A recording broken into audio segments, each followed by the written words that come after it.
How are you doing? What is the political temperature looking like today? People of the internet, you want to talk about Sifuna's event today. Babu came out guns blazing. Sifuna came out guns blazing. Orengo was guns blazing. Everybody. Sochi, I think I saw him there, guns blazing. Then what is the political temperature looking like for you? Thank you very much. Yeah. So the political temperature looks like there's a political side, of course, and there's the headache side. So let's look at the political side.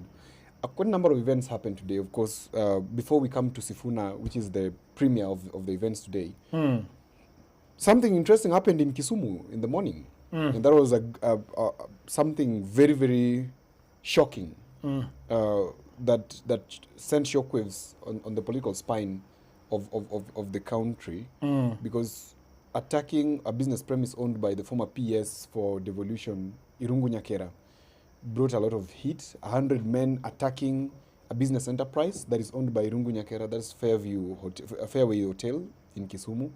That was really, really bad. Then, of course, we had a few things happening across the country. The most interesting one for me, I don't know if it passed you, but do you know that Orengo declared that he is ready to contest Ruto in 2027? I think that is a joke. I don't think. First of all, let's talk about the Kisumu issue. Yeah. One of the things that I've always wondered about Kisumu, because Kisumu has largely not been developed, and if you look at Kisumu, which is supposed to be a port city, it's not to the category where we would say that it should be a port city. Every time I go to Kisumu, because that is my county, it appears to me, Kisumu appears to me as a tourist destination. So if you land in Kisumu, you're basically at the shores of Lake Victoria, a very pristine location where you should be having very luxurious hotels, should be having a lot of boat rides, should be having skiing, you should be having a lot of things. But most of the money is not finding itself in Kisumu. Most of what you'd call big investment is not coming to Kisumu. And this has been happening because of our political temperature for a very long time. Because we have always known to be the stone throwers. And basically when you're putting up hotels, you're putting up glass buildings. You're putting things that might be destroyed when the political stability, arrives. So I have seen Kisumu going down that way and retrogressing in a manner that does not befit a city like Kisumu. And so when you see a business, because I've gone to that hotel, the last time we were doing a town hall meeting, Ovidio Doyo was actually spending the night at that hotel. And I went and took tea with him there as we were discussing the issues of politics. And it was a really, really amazing experience. Right. It is a very good hotel. As you told me that it used to be called Best Western, which is a franchise, but because of problems, whatever problems that the owner was having at the time, he had to revert to his own private customized name. Yeah. But to see Goons descending in one of the best, because I could put it in top 10 in Kisumu. I could easily put it on top 10. Actually, it's amongst the top 10. It is among the top 10. It's very good. I went to Odoyo's room, which was pristine. I love the mattress. Even where we are, the mattress is looking very dodgy today, But the kind of quality that they how they run Fairviews, it's a spotlessly clean hotel. Yeah. The service is super, and it is just adjacent to one of the biggest malls. I think it's the biggest mall in Kisumu. Yeah. And so for Goons to descend on that property in their tens, in their hundreds, descending on that property and bringing down TVs, bringing down chairs, doing what they're doing. I think for us, it is important that we do politics. But the politics of bringing down, and what Irungu Nyakera wrote on social media, is a shame to the Luo community, really. When he says that when Goons get into Fairways Hotel and start shouting, we don't want Kikuyus, I think as a people, we are past that. We cannot get into a town and announcing that we don't want a certain tribe amongst us. Because that is what happened in 2007 when Luos were told in Naivasha that they are persona non grata there. They were told the same in Nakuru. Kikuyus were told the same in Kiamba. We were told all over the place. But now if we have a situation whereby Goons in their hundreds are getting into a property and bringing that property down, I think it is a big shame. And names have been called. there are political names that have been called in this issue. I don't think it is important for me to call those political names again.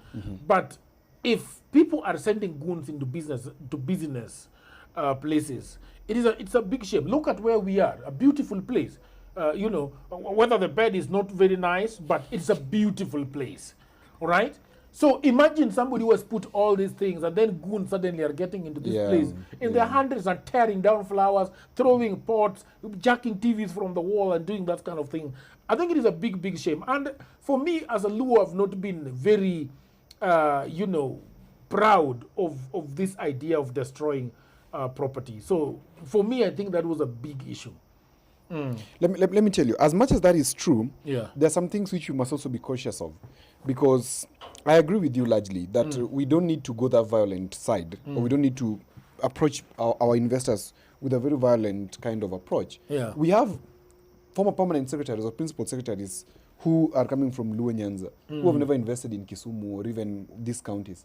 Like I'm aware the owner of this place where we are in is one of the former Kenya Airways employees who has put up a very nice establishment in Migori, for example. But most of our big boys or sons don't really bring back the money when they steal it. I'm not afraid to say. Yeah. Because we can talk about Kikuyu stealing and the Kalenjin stealing and they're investing. But Yeah. our people really, they steal and they never invest it back home. So when somebody comes and invests back home, I'm aware of so many people that this establishment employed, this establishment that was attacked. Yeah. Now, I also realize a particular trend, because there are two sides of this coin which you must look at. There's the side of a problem that is existing. And clearly from the court papers that I saw, there is a problem between the owner of the building, that is Lake Basin Development Authority, and the business, which is Fairways Hotel. There is an issue of rents, Yeah. which has accumulated to about 27 million shillings. Of course, Irungu Nyakera disputes it to about 5.4 million shillings. Okay. But be that as it may, there is a very bad character or a very poor way of trying to handle that issue. I cannot brush it away that the people who sent these 100 and plus people to go into Fairways in the morning, these people don't just collect themselves and say, we are a gang of 100 people, we are going to rob. It is near impossible in Kisumu. This must be a very good or properly organized criminal unit. And of course, there are interesting cells in Kisumu that do such things. And some of them are well known. But the person who tried to manage this squabble or this dispute by sending goons or sending just normal people to go and raid a hotel, that is despicable, it's shameful, it is discouraging. Because if it is not people throwing stones on buildings whenever we have demonstrations, now it is turning to business conflicts being resolved through attacks of that nature. It is not right. But something else happens in this which we must also call out, Jagero, if we are being fair. This is finding a new boogeyman in Raymono. Seemingly everybody who wants to talk about Raymono or who wants to find some punching bag, I call an object of aggression, they're now creating Raymono as an enemy. And everybody's punching towards him. Even my friend Babu, you find now Irungu Nyakera, you find everybody now is punching at this man who is extremely silent, does not seem to be doing anything meaningful in terms of reaction, and it's just that. This must also stop, because we end up bastardizing our leaders or putting them in a position where they have to then have maybe react someday. And I don't think if, the way I know silent people, you never want them to react in a particular way. If they're quiet, leave them to be as they are. This dispute should be resolved as is and as was before the courts and between these two parties. I find that to be very despicable, of course. And Kisumu people, if you know these guys who went to Best Western, now Fairways, it's discouraging. That hotel, has just lost, in terms of property, they must have lost into millions of shillings that was destroyed there. Robert Alai put up something earlier on in the day. Yeah. What are those things that Robert Alai was Those were court papers. Uh-huh. Of course, there's a court paper that was very clear. Irungu Nyakera, when he was being evicted from that very building, Okay. That is Fairway, sorry. When it was being evicted from that very building, because of rent arrears, he went to court. Okay. And of course, the court gave him some good orders that made him stay. And now, later on, when now I think the property owner, that is LBDA, also went to court and told the court that this guy did not declare also this bit of the problem. that there was a rent arrears. We're not just evicting him. We're evicting him because of this. Okay. Okay, so there's that back and forth because there's always two sides of a story. And now, what was interesting is that the later court set aside the initial thinking. I don't know if you're together. Set aside the initial order that made Irungu Nyakera stay. And this was as at 11th of February 2026. Yes. I think that must be yesterday, if I'm not wrong. And that one caused the chaos. I think then somebody must have seen a chance because that hotel is very viable and somebody maybe wants to take it over. And they're using all means to discourage because the biggest loss a hotel can suffer is reputational loss. Finance, everything they can recover. But reputation, you cannot recover that one. And because I am looking at a letter that has been written here by a lie. That is not by a lie. That is by the Lake Basin Development Authority. Yes. Setting records straight on fairways, hospitality, Kisumu defaults, and judicial manipulation. The Lake Basin Development Authority is a government agency established under CAP, so on and so forth. Yeah. The relationship between the mall and fairways hospitality in Kisumu was strictly a commercial landlord-tenant matter governed by a lease agreement signed on that date. Okay, so they are saying that Fairways has failed to pay any current rent from May 2025 to date, with the total outstanding arrears now exceeding 25,900,000. Okay. So the Lake Basin Development Authority claims that there was chronicle of judicial monkey games. Okay, this is a very bloggish kind of hotel. It's having very tenets of a blog. This hotel or this letter, and I don't think letters should be written like this by an authority, by the government. Yeah. Okay. So the Lake Basin Authority wishes to highlight the Fairways calculated misuse of judicial system to frustrate the lawful recovery of rent. When the authority commenced lawful distress of rent, Fairways rushed to the High Court in Kisumu on such a date, obtaining ex parte status quo orders. What does that mean? That means the situation remains as is then, which means if there's an occupant of the facility, then they're not being evicted. But if they've been evicted, then they cannot come back. Yeah. Those orders were obtained through material non-disclosure of the serial defaulting on its rental payment obligation. That was the problem. Okay. Upon hearing the parties, the High Court dismissed Fairways' motion for an injunction, expressly affirming the authority's contractual right to levy distress, to rent, to recoup arrears before the debt became impossible to recover. Okay. So then, on the 12th of February 2026, the same day they lost in High Court. So they refers here to Fairways. Yeah. Fairways rushed to the Magistrates Court in Kisumu and obtained ex parte orders through material non-disclosure, failing to inform the court that a superior court had just dismissed the application.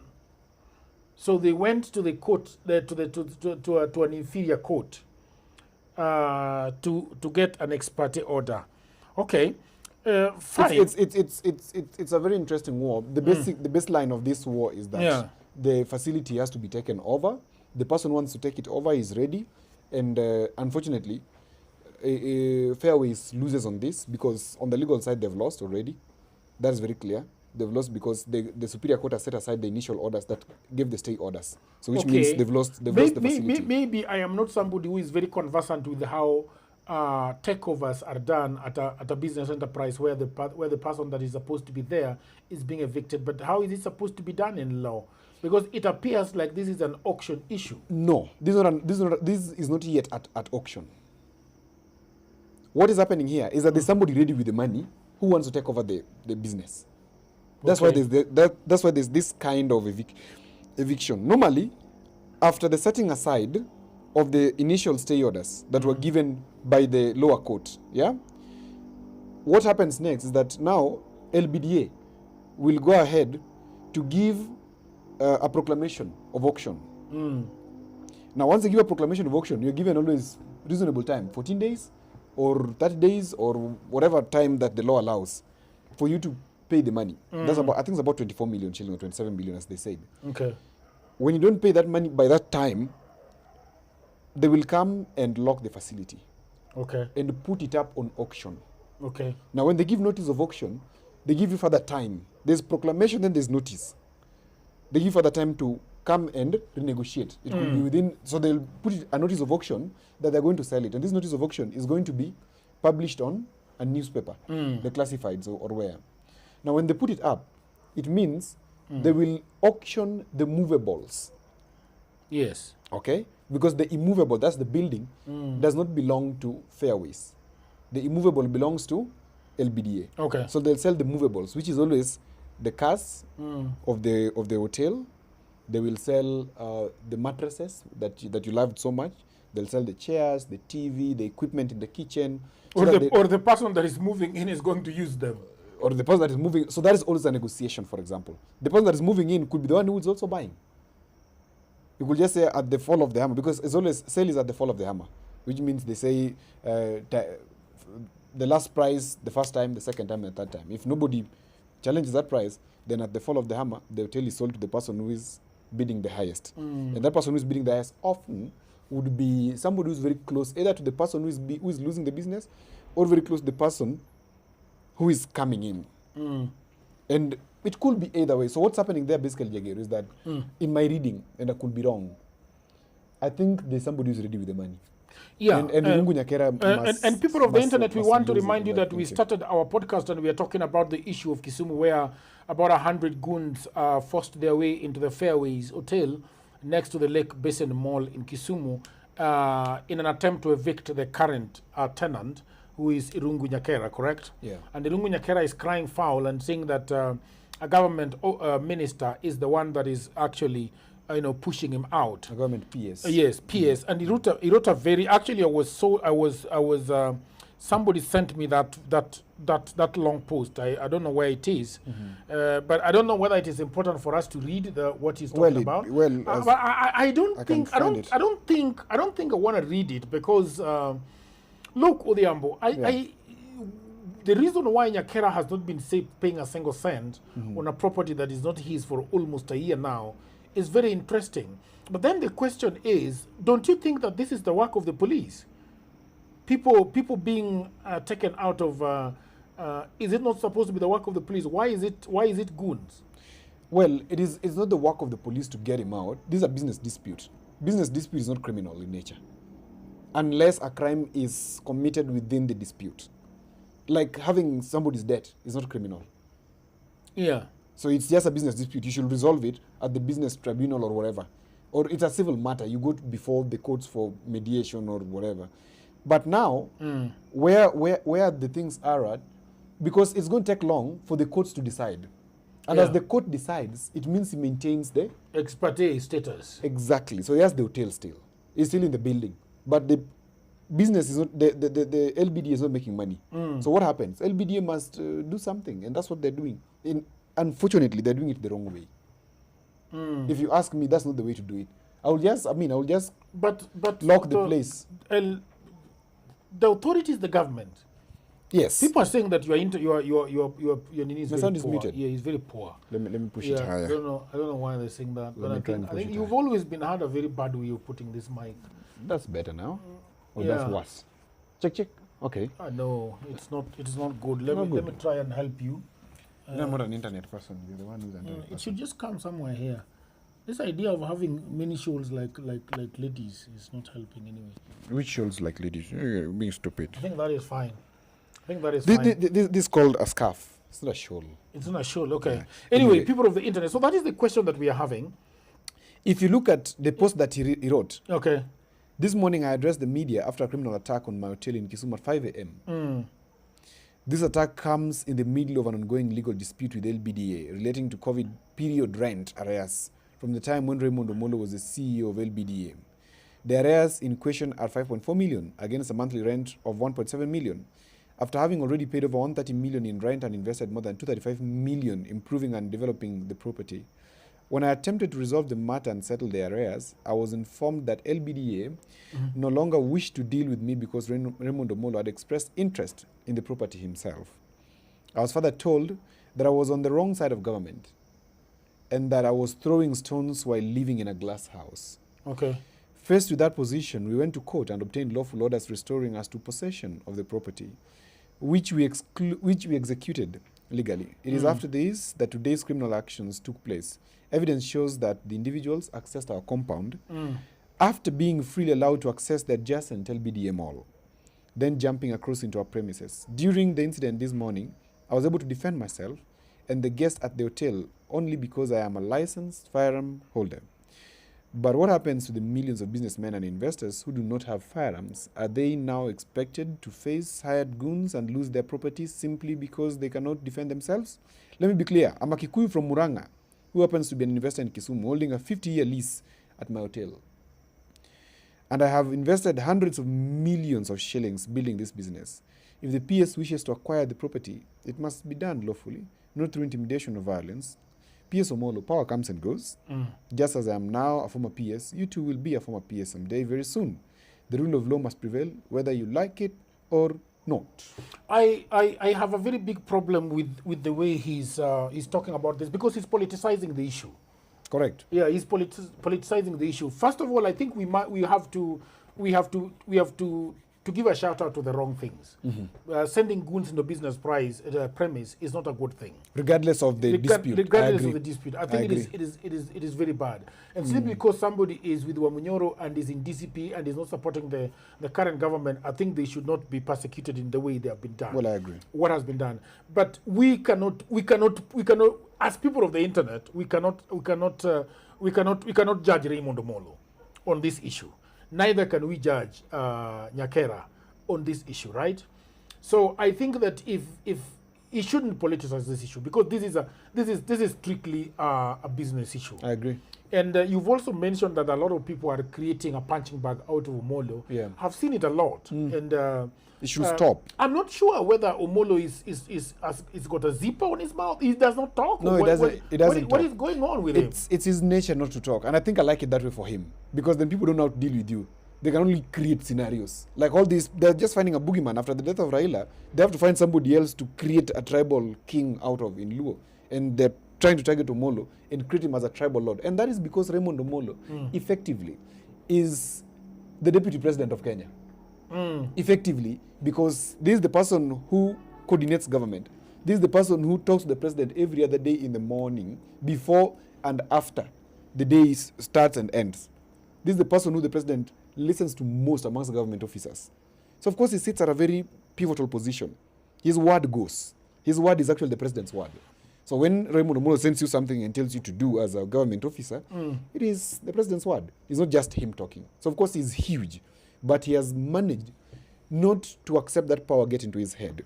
Okay. For as far as I can see, I could be wrong. People experience people differently. Maybe Nyakera is saying this because he knows deeper information. But from what I can see, I don't think so. Anyway, let's change tune a little bit. It is an unfortunate issue. I think there is a problem with wherever there is smoke, there is always fire. There's always fire. Of course. The authority has got, in my estimation, the authority has got a case. Irungu has got something to answer, but we can't say that sending goons is one of the ways. The best way to, yeah. But anyway, yesterday we had His Excellency the President of the Republic of Kenya, Mr. William Samoei Ruto, akipiga kifua sana akisema ya kwamba the PG, what is PG by the way? Parliamentary group. Parliamentary group. Yeah, he was alikuwa anapiga kifua akisema ya kwamba this thing has been going well. The marriage between ODM and UDA is fantastic. And that's something to note was that people of the internet are going to be talking about what Linda Wananchi came out today and said that they gave a report. But Odhiambo, you looked yesterday, there was a squabble between the president and the one of the Bariri, right? Yeah, the governor of Embu. There's a big problem. There's a big problem between. There's a big problem in how the president carries himself. It's a challenge. It's something he needs to work on. But I don't. Because you won't have controlled environments throughout. You know, presidential environment is very controlled. The MC knows who speaks at what time, what are they going to say. It's pre-discussed. You're not just going to speak off your head. But sometimes you're going to have these moments come up. And if you've seen Obama and how he handled hecklers, or how he handled people who disagreed with him, including the Republicans, you realize there's some level of grace and aptitude that you need at the presidency for you to deliver effectively. And yes, that squabble was interesting because Cecil Mbarire was raising something very important. And I remember the president asking, "Must you talk?" I think that was... Ew. He said that. Yeah, like, do you... I think there was something of that sort. Maybe I'm missing the exact words. But it was impressioning of... It is not very necessary, you know. We don't have to talk about it. Yeah. Because that is very important. Because Yes. then it is picked as we now come into the issue. Yes. We have the 10 points agenda version 2. Yes. That they had. And if you look at what Mbarire was actually talking about, the Sifuna's team has carried it very, very well, and they talk about it. Actually, it is on point. The peaceful assembly, we are going to go to all those points, but there is the debt issue, and then where was it? Which The two-third gender rule. Yes, the two-third gender rule. I don't know. This is the Sifuna report. Yes, this is the Sifuna report. Yeah, let me just look at people of the internet. Sorry, I just have to the national debt. There is the leadership and integrity, strengthening leadership and integrity, the right to peaceful assembly. Where is it? Where is it supposed to be? Protect and strengthen devolution? No. I think they must have carried it as an ad lib, if it doesn't exist in the hard text. No, I have actually seen it. Don't know where. So there's that interesting squabble, which, as I said yesterday, points to something deeper. That whatever we are seeing is a facade. People of the internet, a facade is when you look at a house, whatever you see first, that outward looking, or that outward face that you see first of a house is not actually what the house is. Some people invest very much expensively in the roofs, the design, but when you to the house, it's... Or you go to the slums. Actually, it is actually number 2. Number 2, okay. Inclusivity in governance. Yeah. That is there because the lady stood and, talked to the president and told the president that, look, you need to be talking about the gender, the two-third gender rule. And Sifuna and team, talks about it here.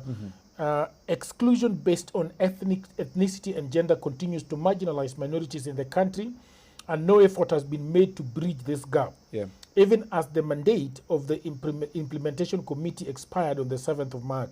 Like number 1 above, the second agenda item is a failure in total. So that is what they are talking about. That, but Ruto was very adamant that they have talked about it. So Ruto they wrote it in the report, but Ruto did not spell it out while he stood to speak. And so Mbarire was saying that he should pronounce himself on the matter. Ruto is being... Ruto... Jagero, kuna shida. Mzee kuna shida anafanya. Ni kama communication kidogo, network inapotea.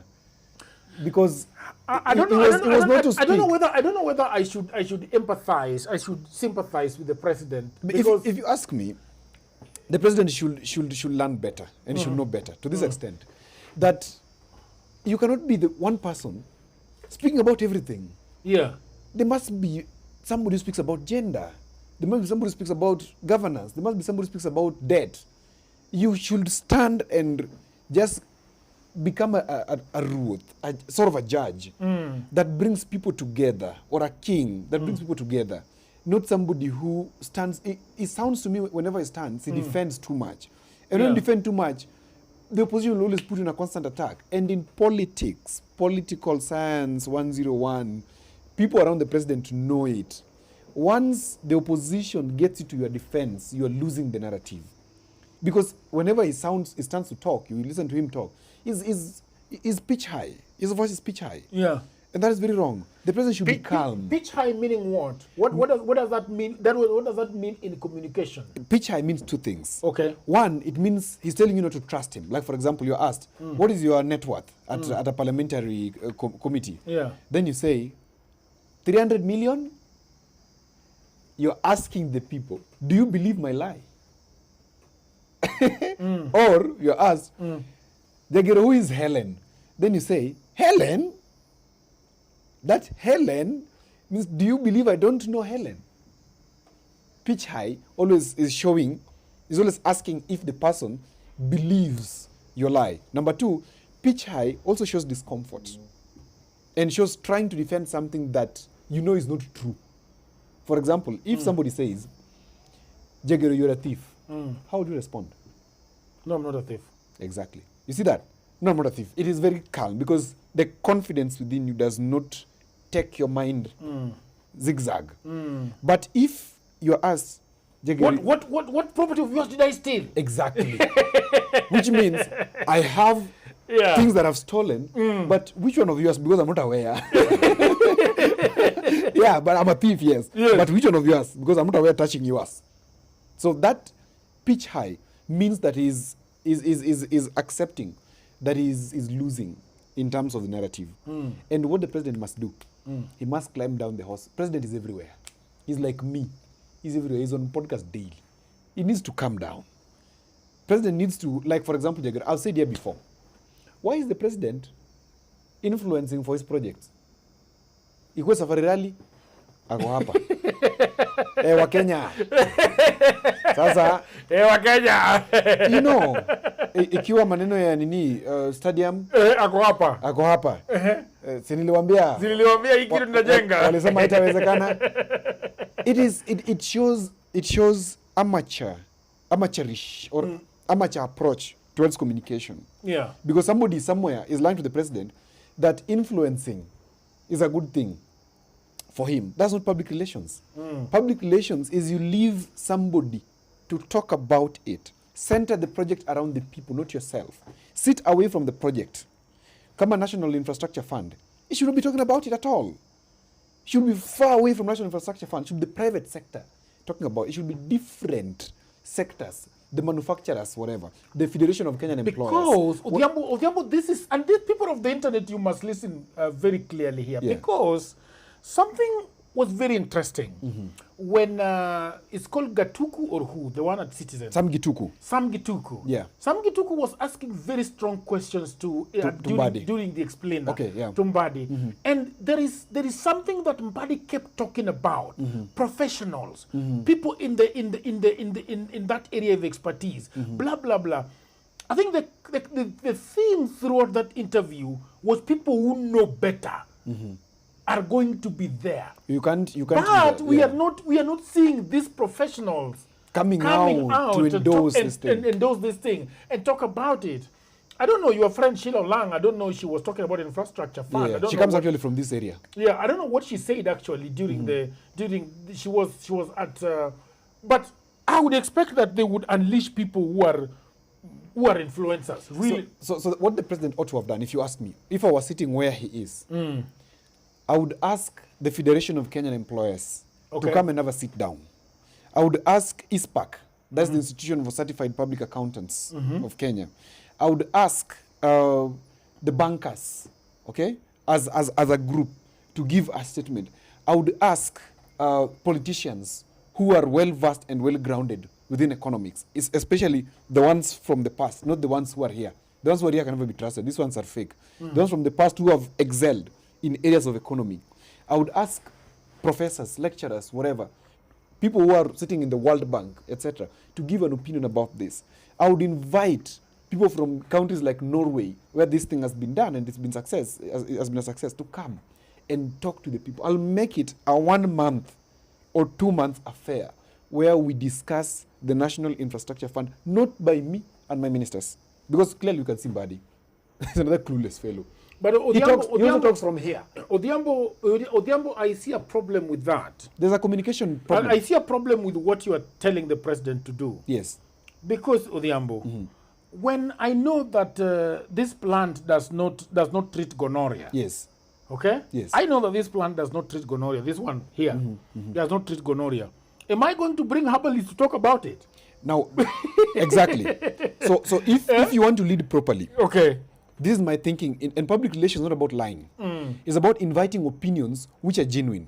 Because if the Federation of Kenyan Employers comes to speak, ISPAC comes to speak, whatever, you name it, all these consortiums I'm talking about, of course, they're going to be divergent opinions.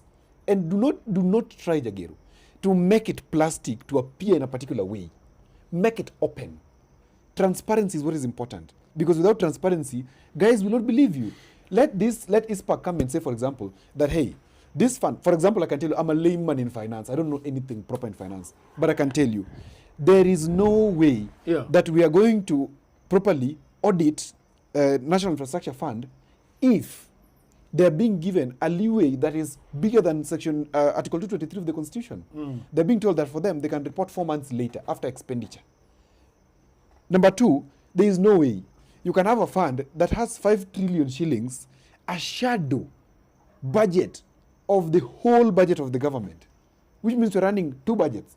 And this shadow budget, we are having government, in fact, taxpayers' money, and whatever you want to call it, or private, whatever partnership.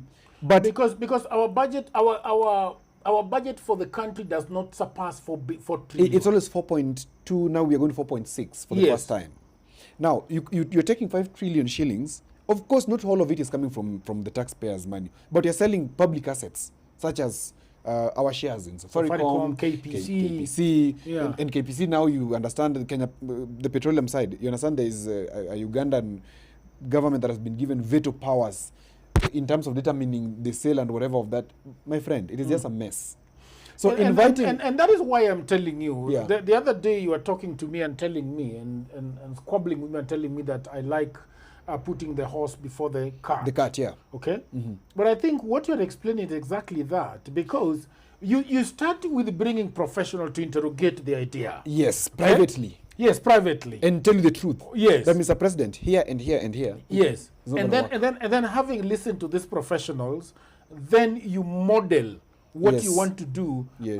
Against a best practice. Yes, against best practice. Yes. And then once you've listened to them, you have now taken this thing to Parliament. Yes. And now it is active. Now you are bringing the people that advised you and took their opinion and advice properly, and then now to talk to people about this. But if you have Mbadi always appearing on Citizen, and Sam Gituku is completely at a loss of what he's talking about. Like, it sounded on Citizen like rocket science, what he was talking about. You know, Mbadi, first of all, sounds like, I don't mean to attack Mbadi, but he's one of the most... I don't like the way you speak about Mbadi. He's one of the most irritating ministers. No, he's not. I'll tell you why. I think... Listen. Okay. I know you're a supporter of Mbadi. I'm not a supporter of Mbadi, actually. I like the effort that Mbadi puts in terms of explaining policies.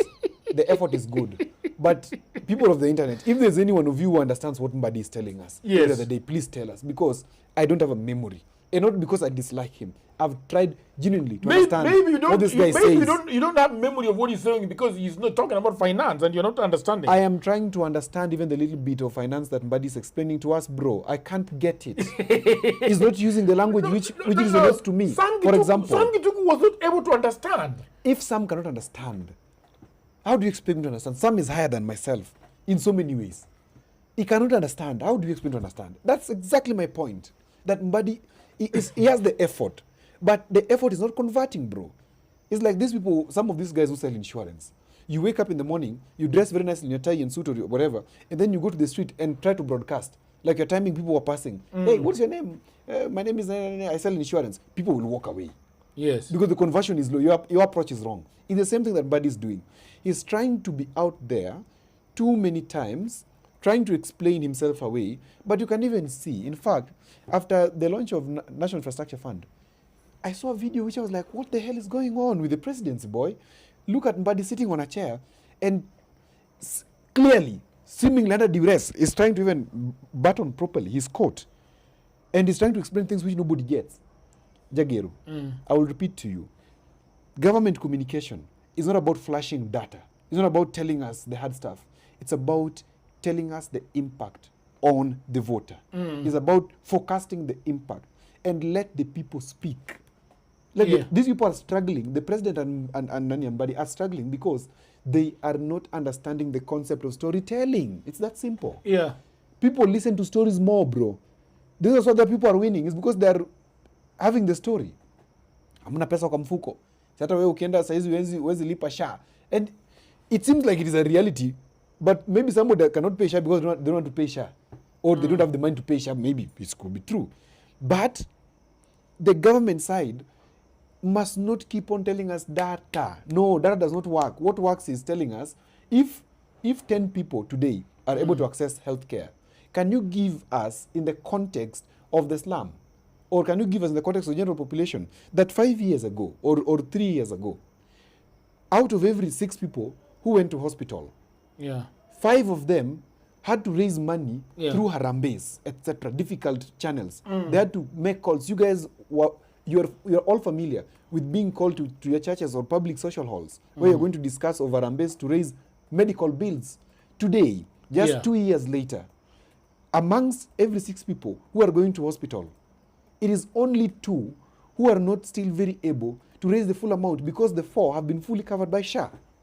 That is how you tell a story. And the story sinks because people can see. You can even ask, count around you 10 friends of yours and count how many times you've received a call for medical bills in the last 3 years.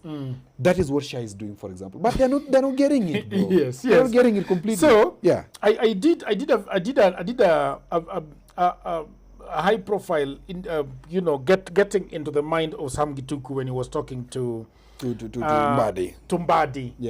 Using Gemini. Gemini. People of the internet, Gemini is a research engine by Google.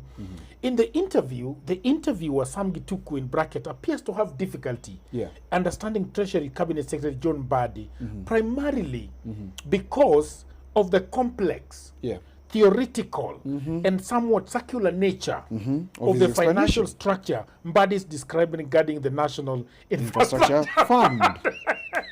Do you capture the words? Circular. Yes. Circular. Going around the same point. And the same point is very easy. Guys, we are trying to avoid taking more debt that will burden your children. What we are doing is we are looking for commercially viable projects. That means government projects which can produce money. Instead of us struggling to pay debt. Now, somebody will build the road and jenga barabara tunatumia na atuna deni ya kulipa. Our lives are good. People of the internet, you have to listen to this. I did a very serious research on this guy, on this interview, because I really sympathize with Sam Gituku, because Sam Gituku was at crossroads. So the friction in their understanding stems from several specific areas. The special purpose vehicle, SPV concept. The interviewer struggles to pin down what exactly the special purpose vehicle is and who owns it. Mbadi explains it as a private entity that takes on the risk to keep debt off the government's balance sheet. That is in minute 20 seconds, 10 seconds. But the interviewer repeatedly asked for clarification on its legal form and ownership. At one point, noting probably you are not getting it. But it's the guy. Okay? Then it says the debt versus risk loophole.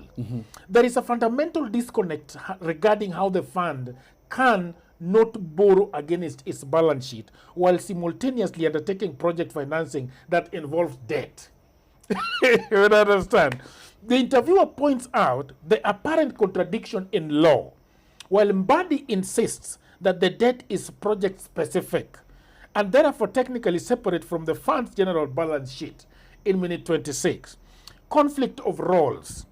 The interviewer expresses confusion over how the NIF, a funding body, can also take over project preparation and design in minute 14.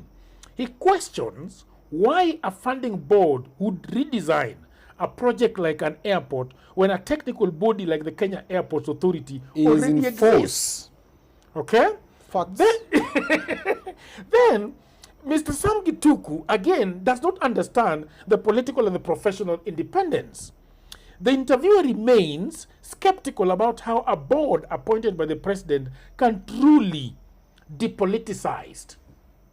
He pushes for a concrete staff establishment and timeline, while Mbadi provides more generous assurances of eminent Kenyans. There's nothing there. And professionalism. Let me tell you eminent Kenyans. Eminent Kenyans are always used so that they can bamboozle. One more time.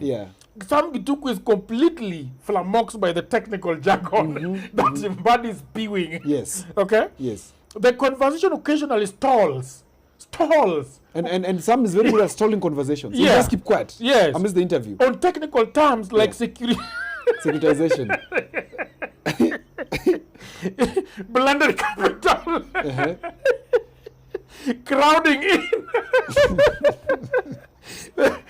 So, Mbadi is telling Sam Gituku that there is going to be securitization. Yeah. There is going to be blended capital. There is going to be crowded in the private sector. The interviewer spends significant time trying to translate these terms into step-by-step example, using the JKI expansion to make it understandable for the audience. And Sam is completely cannot understand. Cannot understand this completely. It's not understandable. That's because one of the things we train in government communication, public communication, is always how do you break it down to the common man. And that's why you always see the president trying to have the majority in parliament. Okay. So that this majority in parliament, the committee that is in charge of infrastructure, for example, or the committee in charge of whatever, is always taken by that specific body to how do you call them? There's a way we call them. Yeah. These retreats. Okay. You're taken to a retreat for 5 days. And that's, in that retreat, you're talked to about this particular project. And this is going to affect your people. So when you go to your constituency, unapewa kitu kidogo. Ukienda constituency, unaenda kuongelesha. Unaenda kuelezea. This is what this thing is going to come with. This is how it's going to happen. Because politicians are some of the best communicators. Okay? Now, what Mbadi is struggling with is the curse of professionalism meets politics. But why do they always send him? Because he's the one who seems to be vibrant and ready to go. These PSS, are you seeing them going anywhere? Let me ask Today I was... The PS for Treasury. Hey. Have you ever seen him anywhere talking about this stuff? No. It was the other day at Oluga's place, he was there talking. Do you know Ruto has 58 PSS? I guess you know only maybe one, who is Raymono. The other day I was looking at somebody talking and I can't really tell who it is. Yes. Turns out it's the CS of Education. Are you Migos? You don't know Migos? He's not at the explainer. He looks like a commoner though if you look at him. Yeah? He looks like a commoner with some high hair. Yeah. Yeah. It's very interesting. Migos Julius Ogamba. So, Mr. East is saying president and socialite, same WhatsApp group. Mr. Dennis is saying spot on. This is how Kibaki used to operate. Yeah. He would not be involved in these small things. Exactly. Okay? Mr. DR is saying, but please, you guys, can we have proper names on YouTube? So that when we are giving you guys a shout out, we can actually call your name. Call your name, because there is this just DRIST. Ni ngumu kujua ni nani. Ni ngumu sana kujua ni nani. The goons attacking the hotel was extremely embarrassing for me as a Luo. How do you attract investments which Nyong'o has been working on for such a long time? These are the consequences. Right?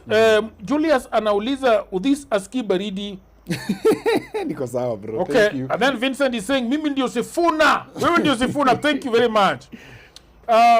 He comes back and says Kisumu has a lot of potential, but goon culture must end. Yeah. We are only hurting ourselves. That is true. This goon culture in Kisumu, what is going on there? There is an interesting thing going on in Kisumu, and that is I don't know that I could call it brevity. I don't know that I could call it manyo, like hustling, because I don't understand genuinely why this is happening at this particular time. But these goons are always emboldened by the politicians. I know of politicians in Kisumu who work with 100 goons. When they go to a rally, the goons are many than the attendees who have come to the rally. Like, I've even done some jobs for some of them, and they're so invested into these goons because there is that threat of insecurity that you must have goons. I mean, who's going to beat you in Kisumu? Who wants to beat you in Kisumu? Nobody wants to beat you in Kisumu. But there's that thing, angejoga, niko na watu wangu, Kanyama, these strong guys. Like, so they walk around with you. How if you get into a hotel there, where are they? They're somewhere around. It's this culture of I would say genuinely, it's this culture of hunger. Somebody saying Odhiambo should sit properly. This is a madam. Put your legs down. This woman is getting distracted.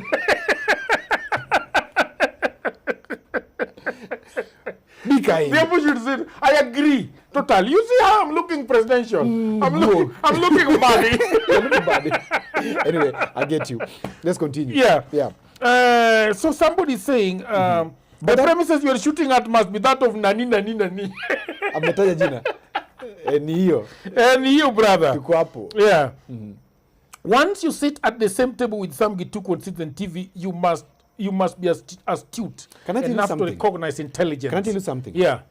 I said the other day about Opio Wandai when he went to TV and was faced by Yvonne Okwara. Yeah. I'll repeat it here today. That these officers who are going to face the media, there's something called a media policy in government. It is there. Every department. What is a media? What is that? A media policy. Maybe you should tell us what it is. A media policy is the guideline that gives directions. It's like a checklist that gives direction who appears on what topics and when. Okay. And how do you appear? Before you appear, what are the steps to be taken? Should you sit with the communication team and they brief you? I can assure you, these ministers are appearing before the media without prior preparation. They believe that they know it, and so they appear with the limited knowledge that they think they know.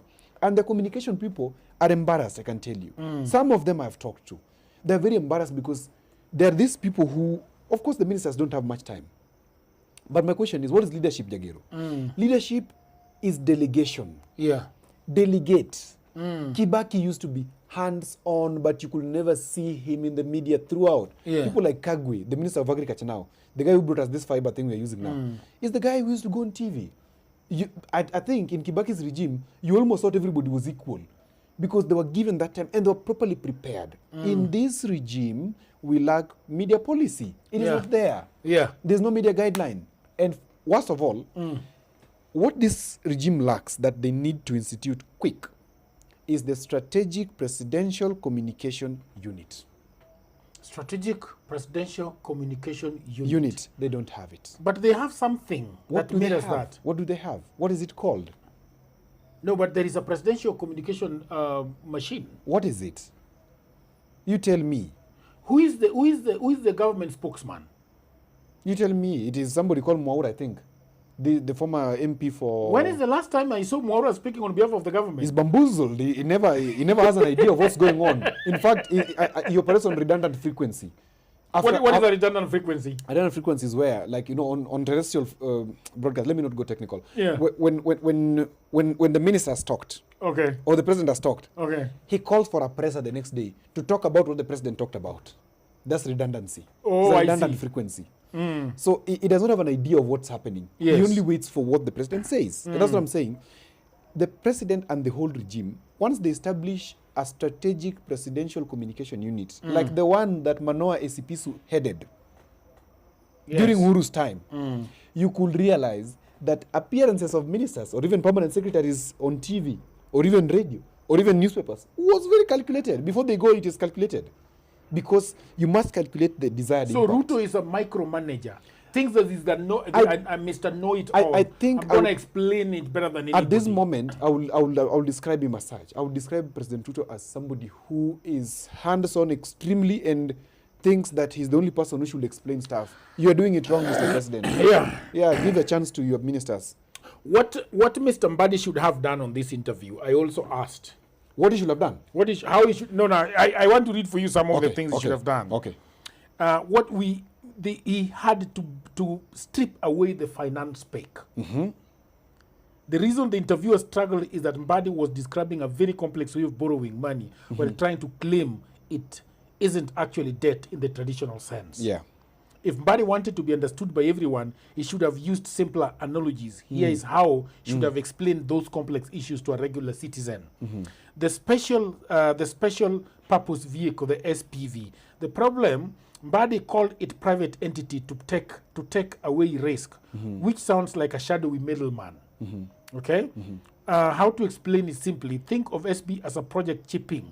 Chama, the analogy. If a group of people wants to buy a matatu, they don't use their personal bank account to take the loan. They form a small separate group just for the matatu. If the matatu crashes or fails to make money, the bank goes after the group, not your personal house. Simple. Simple thing. Simple. Anyway, Though, the reason as to why this National Infrastructure Fund will continue to look fishy is because in the concept of communication again, one of the things that you must do after developing a policy is always manufacture public consent. All these things you see happening, most of them are successful because of manufactured public consent. But if you push something down the throat of the people, it will look just as such. It will look just as you're pushing something down the throat of the people, and it's choking. That's why people think, hey, apana. Okay? So, perhaps, if you ask me, Jagero, it's time the ministers take a break.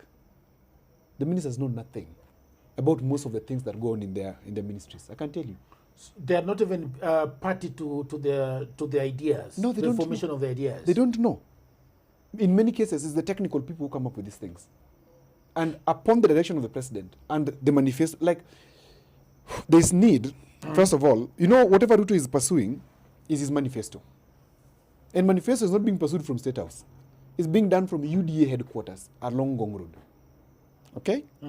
Those are the people who are in charge of running the manifesto. At this time, they're not campaigning much. They're implementing the manifesto as structured. So, that's why, you remember in Uhuru's regime, we had somebody called Tuju, who was a CS without portfolio, sitting in the cabinet. Why was that so? Tuju was also the Secretary General of Jubilee Party. That was because he was the nexus between the manifesto, the political industry, and the implementing industry, which is the executive. Right now, who sits on behalf of the party in the cabinet today? I don't know. There's none. Hassan Omar, ideally, should be a CS without portfolio, sitting in the knee. And two, once we have this connection between UDA and the executive, you will see so many UDA people, including politicians, go out to speak about these projects like they understand it. Murkomen appeared on TV so many times before he became an actual politician. Yeah. So many times. And Murkomen was explaining stuff on behalf of the government. He was explaining stuff on behalf of the people. He was always being objective. Especially these constitutional issues. Yes. He was very, very objective. And such a person you must have in your regime. Not these dimwits. Dimwits, because that's what they are. Who don't understand that you're going to speak to a commoner mwenye saa zingine alifika class 4 ama saa zingine alifika form 4 ama saa zingine amefanya communication kama mimi, haelewi finance. So you're not going to come to me and talk to me about ring-fencing financing. I don't understand. Anyway, let's talk about the 10-point lies. Yeah. What do you think Kina Sifuna are trying to do by coming a day after Mr. Uhuru Kenyatta, Mr. Ruto, and Mr. Oburu Odinga came out and talked about the 10-point agenda report? I think it's very self-explanatory. I think Sifuna and team are simply trying to, one, leverage, but two, discredit President Ruto. And that is okay. We are in a democracy. In a democracy, we must have conflicting opinions. And whatever they did was good because it's an audit. There's a 10-point agenda. I've always said that for me, that thing for me is useless because it's neither here nor there. It was why do you say it's useless? Number one, Joachim explained to you yesterday that this thing was written within some minutes. And it's Sifuna who wrote it. And he has said it repeatedly. That's the one who wrote this thing. If you look at 10-point agenda, it's a hoax. There's nothing solid about it. NADCO report was done. NADCO report was never implemented. NADCO report became an issue in the 10-point agenda. Today, 10-point agenda has not been achieved. There's a mediation board that has been formed. It's buying time. Okay? So it's a useless thing. It's a useless venture for me.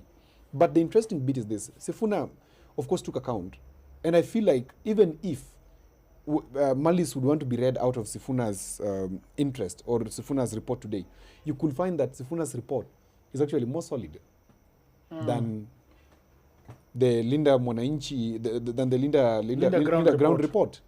Because remember, Sifuna said something today which I think I loved. He said, Javas Bigambo, I think that's his name, that fellow who is in that thing, should have come to in State House and pushed and ensured that these things are implemented. Because some of them just need laws and they're done. But if you listened to whatever was happening at KIC yesterday, in terms of the Ruto axis launching of the report, it was Ruto basically telling us about his manifesto. He was telling us about this infrastructure fund. He was telling us, it was casting aspersions. He said that several people have been arrested and are put in prison on corruption charges. Several. I've always said, President, you are not the EACC. You're not judiciary. Shh, keep quiet and sit down. I don't know if you understand me. Yeah. If he was a child, I would pinch him and tell him, shh, Eh. kaa chini. Nani atakuongelea, wewe nyamaza. Yeah, because the EAC should have been there to talk about this same issue. Judiciary, if there was a proper coordination in this like these things are too simple. I don't know why it is too difficult. Maybe because I reason like a fool. And I like reasoning like a fool for many reasons. Because fools have the best, in fact, stupid people have the best, or lazy people, they have the best solutions to very complex problems. Judiciary should be having a weekly report on convictions.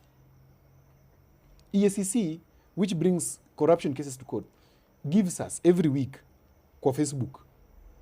Convictions are going to be there, cases are going to be heard, but is it on radio? Because remember, Facebook ni mimi na wewe na watu wachache. Wananchi wako pale kwa radio, wanataka kusikia. So do they have a program? The communication department of EACC, do they have a budget that they can ensure that every week they run a feature story and tell the people this is what we are doing? Do you remember the time that Nani, what is his name? This guy who is now MP for Arieda, Otiende Amolo, was the ombudsman. You could hear the ombudsman office was very vibrant. After I left, you imagine that you imagine that ombudsman was a private office that went with him. It was very, very, very vibrant. So running a vibrant office of that nature requires you to have a budget that helps in communication. Ruto should just shut up. That's for now, like it's too irritating. Shh, bed pain. And then let people help you. Delegate. Leadership is delegation, Jagero. Any day. Leadership, just delegate. That's why you have ministers. 22 ministers. 58 PSS. And a battalion of directors. And a majority of parliamentarians in parliament. I'm not talking no shit. You guys go talk. I'll address like the way the king does in England. My government has taken into this and that. My government, I'll be giving outcomes. In the past 2 years, my government has changed this. Could you be afraid that these people are going to embarrass him further because because we have to go back to how they got those jobs? I don't think if he should fear embarrassment. Embarrassment is part of the game. And if there is embarrassment, then we let those who are embarrassing to get out and bring people who are competent. And I think because even when Mbadi is showing up at Citizen to explain all these things to us, he's struggling. I mean, who are the people that you talked about a technical team? Where they don't know how to speak? They're there. It is just, there's no media policy. That's what I'm saying. If there's a media guideline on how they appear, today you'll be saying, come on, Mbadi appear this. Tell me. Does the government have a podcast? They don't. Government should have a podcast. They should. They have a UDA podcast that failed. Allow me to say. Yeah. There's a friend of ours that I told, he knows his name. He's in government. I told him before he met you and started talking about politics. I told him, wewe, mfungue podcast. Research yangu nimefanya inaonyesha many people are not long consuming hard media because media is framed. There is media ethics, so you have to edit. The media gives you what to think about. Podcast is free range. American election, the last election, where Trump won, he did not focus much on the media. He focused much on podcasts. And he appealed to the younger people. The president is losing the narrative because he's focusing more on talking to the media, which frames. Inachukua cut, bite. This generation, the younger one, you cannot frame them. These ones, you must be free range and engage. They need a podcast, Jagero. Maybe you should consult for them. I'm telling you, they need it. And so many. Government inachukua tax from me. They have never given me any money, these people. They don't want to. They're very mean. I know them. They're very mean. Wakituona hapa nje, you're not saidia sana. Sasa niko njaa kwenda huko. Guok. Government haitoi. Unaongea mpaka mate na motea. Haka siku hizi mmewachana na hiyo story. Kwenda huko. The Damascus moment has gone down on his two legs, two knees, and said, Jesus Christ saved me from the government. do you know? let me be genuine with you. Yeah. Do you know? I have sat with people who are very high in this regime. Every time they meet me, the only thing they want to tell you is, oh, you're doing a good job, and they're not considering how can they leverage on the good job you're doing for them. Yes. Because I believe, I've tried to explain very difficult government, whatever, to the people. They're consuming it. But these guys endlessly, pat on the back, you're doing a good job, do a good job na mnaiba, kwenda huko. Shall we finish this? Yeah. Yeah. However you want it to be finished. Yeah, thank you very much, people of the internet, for always joining us at 7:30. Today we came late and we were not able to start at 7:30. When we drive out into the bundus, we usually have a problem with time and the internet in Asumbua. Some people are not listening to us. Obunga does not come with all his machines. He comes with one camera. He does not come. Kuna jamaa ameuliza hapa story. Where are the good cameras? Zibaki na hii. Ziko ndani ya city.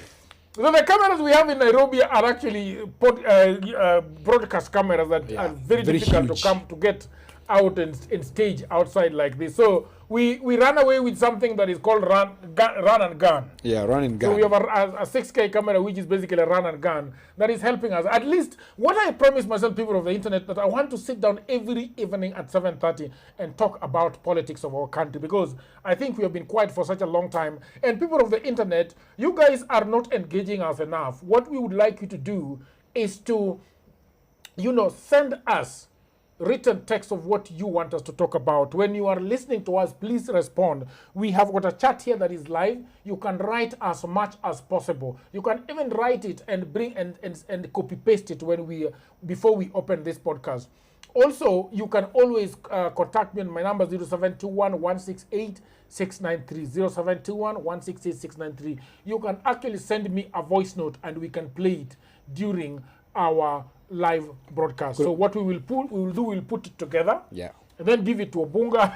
Bunga cheze. Peperushe kwa air. So thank you very much. Matusi ndo msiweke sana mingi. Mtu ameniambia. Yeah. This is Rahul Matora.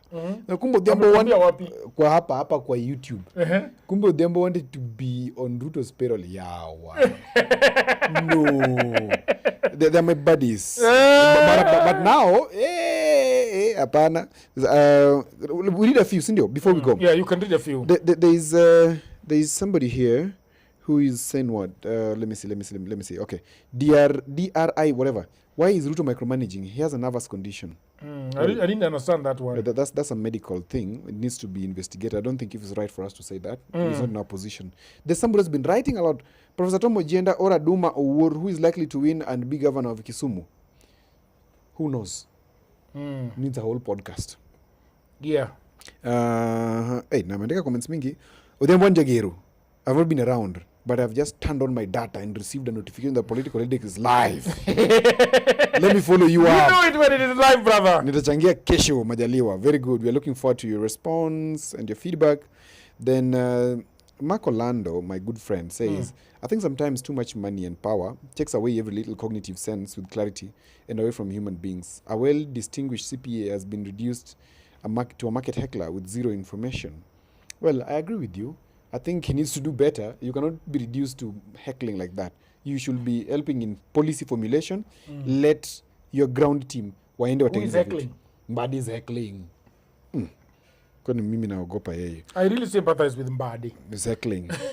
Joachim Zimu calls him Mbadi. Alan says Mbadi used to sound intelligent when he was an MP. After becoming minister, he's just a disappointment. And this is the problem I'm having with you, because I'm thinking that Mbadi is in a very difficult place himself. Of course, I do empathize with him because I know what's going on behind the curtains. That I can tell you. Because you have to talk. I mean, you're the minister. Show face. Kwenda sema. It is difficult. You even say things you don't believe in. Because of the sake of saying. That's why you need a propagandist who can help you like package that stuff. Otherwise, piga kelele mpaka sauti iende. You should not be speaking all the time. High pitch. Yeah, high pitch. In fact, can I tell you something, Jagero? If it would be better at this moment, this advice you've given is very good. If the government would take, for example, even in the weirdest example, let me give the weirdest, which I don't recommend, but anyway, as a propagandist, my evil side. How many political podcasts do we have in Kenya today? They're far between. They're far between. Yeah, you could count 5 solid ones. So let's take the 5 solid ones. I will not mention names. Politics, podcast 1. I asked them, let them do for me as a government officer or as a government as Ruto. Podcast 1 day of your airing every week. I want you just to focus on infrastructure development and just talk about that as the way of raising your money. It's something that has been done, not propaganda. Okay? Something that has actually been done. Podcast 2, you just focus on health, just day 1 or 1 day of your podcast, or just once in a month. Just talk about properly something about health. Go and find something that has been done. I'm not asking you to do propaganda. Something that has actually been done. Podcast 3, talk about finance. What is a policy in finance? Can you get a policy expert to break down the issues in finance that are going on? You can bring anybody, because at the end of the day, Jagero, whether we like it or not, we have to pay bills. That's the truth. And if the government can, if they were intelligent and they don't want to employ people because it is difficult to employ people there, then work with these teams. Because also establishing a podcast that will be looking like government absolutely will be weird. But no, Odhiambo, you know, you can always create a conversation around the things that you do, whether people like it or not. But it is a very good source of information. As a matter of fact, the media will be picking a lot from that podcast. I agree. Because it curates what the government is doing. And that's what I'm saying. There must be some level of flexibility from the... Is there the government of Kenya YouTube account? No, there isn't. The State House. There's only State House ndio konayo. Hakuna government of Kenya. YouTube? Yes, State House konayo. What does it look like? State House Kenya. It's there. State House Kenya? Yeah, that's where they always broadcast their issues. Oh yeah? Yeah. But why are we not even those feeds you see on TVs majorly, they always pick the feeds from YouTube, State House YouTube, because it's always live. Let me see. Oh, there we go. Yeah. It's a very busy one. But you see, it's one-way communication. And that's what these people must come down from. People have moved from press agentry. Press agentry ni ile yenye habari inasomwa, watu wanasikia, wanaenda nyumbani. Siku hizi watu wameenda kwa engagement. They want to interrogate what they're talking about. They want to be able to tell you that is wrong because they have alternative facts. And you should be able to listen to them. So, yeah, maybe you're giving them too many But I don't advices. know who is supposed to give us the API for this thing. Because they should give us the API. They should. So that we can you know, there is a way you go live where you just take what is on the screen, but they can actually give you an API where, you know, KBC can actually give you a gadget that you can have. But these guys can actually give us these things. We can talk to them. One of my friends called Mburu is quite a big guy there. This is very interesting. Yeah. This is really, really interesting. And it's beautiful. People are watching, actually. Mburu used to work for KTN. We were struggling with him in Kisumu. Now he's very, very, very big. He's the main camera guy for Ruto now. Nicholas Mburu, shout out. All right, people of the internet, thank you very much for always getting down to business with us every 7:30 p.m. We are planning of having a program in the morning around 8 a.m. in the morning so that we can be having 2 shows a day. We are still looking for funds to do that, so keep it locked. Please consider subscribing. If you are watching us and you're not subscribed, please consider subscribing. This is the reason why you should subscribe. It's because you'll get a notification when our video is going live or if we have uploaded anything. But if you hit on the notification bell, the clink bell that is always there next to subscribe, then you will actually be notified via email or via some sort of notification on your phone that we are actually live. Please consider doing that for us. If you have money, you can always send it to us. It will be helpful for us in doing this programming thing. Now that we're not in the government books anymore.